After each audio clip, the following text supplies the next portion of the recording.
Can we train ourselves then? Of course we can, yeah. I was 8 times champion up to the year 2001, then I retired. So I was 60 2 weeks ago. So I'm now entering the World Memory Championships again in December as the senior category. Okay. So I'm trying to get the #1 ranking for that. And there's a lot of news these days in the papers today, in the Times, about dementia and the fact that 40% of us don't even take a 10-minute walk once a month. That's middle-aged people. So I'm going to try and do everything I can to keep the lid on dementia, the ageing process. But yeah, I mean, anything is possible. So do you have to exercise your brain almost like a muscle? You know, yeah, it's been a while since use it or lose it kind of thing. Exactly. And it's been a while since I started memorising cards and numbers and binary digits and names and faces, which is what you have to do. So I'm a little slower than I used to be, but I'm actually catching up. So physical exercise is good. I try to go running a couple of times a week. A bit of healthy nutrition, Mediterranean diet they talk about. Dr. Chris the other day was talking about citruses to keep the lid on dementia. So all these things are good. But there are a couple of techniques that you can use. One of them is making a story, which you've probably heard of. So if you have random objects like a handkerchief, mobile phone, penguin, elastic band, flute, etc. So if you have those laid out and you want to remember them. Yeah, like a shopping list. Yeah. One method is to link them together in a story. So you imagine taking a handkerchief out, cleaning your mobile phone, taking a photograph of a penguin who flicks an elastic band, which is quite skillful for a penguin to do, at a flute. Now, hopefully, if you can see those actions... You make it like a film in your mind. Yeah, it's like a film. But the danger with that That's harder than remembering. Well, yeah, the danger with that is if you miss a link, you've lost the whole chain. But listen, so earlier on, we showed you 50 pictures, celebrity pictures, and they were attached to numbers, right? And the challenge was to remember. Are you telling me you're going to remember the numbers because you made up a story about the 50 celebs? This is what I call the journey method, and one of your fictional cousins, Sherlock Holmes, used to use memory palaces to store encyclopedic amounts of knowledge.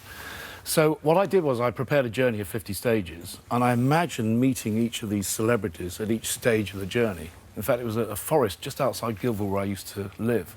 So I went through the forest, into a pub, had a quick pint with Channing Tatum, and then went out to a cricket pitch and then down to a village. So all these people have their own unique places. Well, we've got all these people over here on the table. So you had come this way. Okay.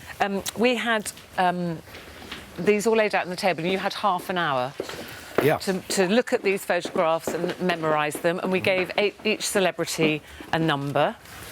So we're gonna take half and half. Okay. Right. So these have been shuffled now, so they were all laid out on the table. We've shuffled them and mixed them up. So, out of the 50, if I said to you, Dominic, can you remember who card 27 was? 27. 27.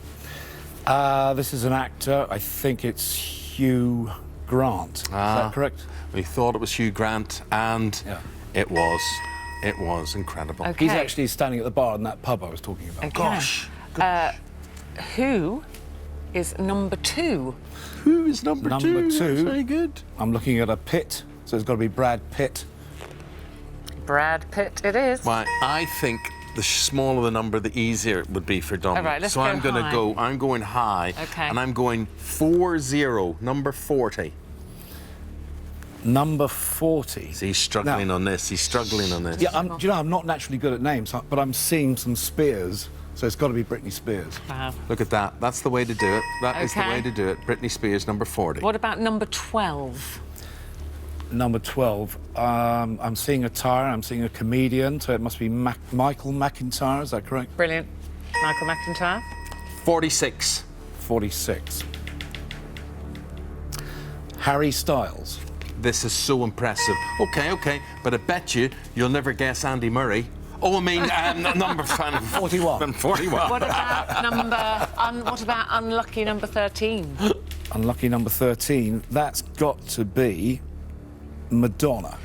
Well, that is so good. How would you remember Madonna? Well, because she's so famous, but she's having a sort of mad time outside a house in this forest. And also she's next to Tom Cruise, which is number 14, who's doing some impossible mission on a gate. which I won't go into. But So- Dominic, it is fascinating It is. listening to your techniques and what you're doing, and the very fact that you're making a comeback at the ripe old age of 60 and hope for people and telling them exercise everything, including the brain. Yeah. Thank you very much. Thank indeed. you. Nice to see you again. Yes, great. Practice makes perfect as well. 50 faces, names, and right, just one more before we go. One I more. struggled to remember. 47. 47. It's got to be Paul O'Grady. Ah, look, we could go on forever. There's no beating this, man. 47, absolutely brilliant.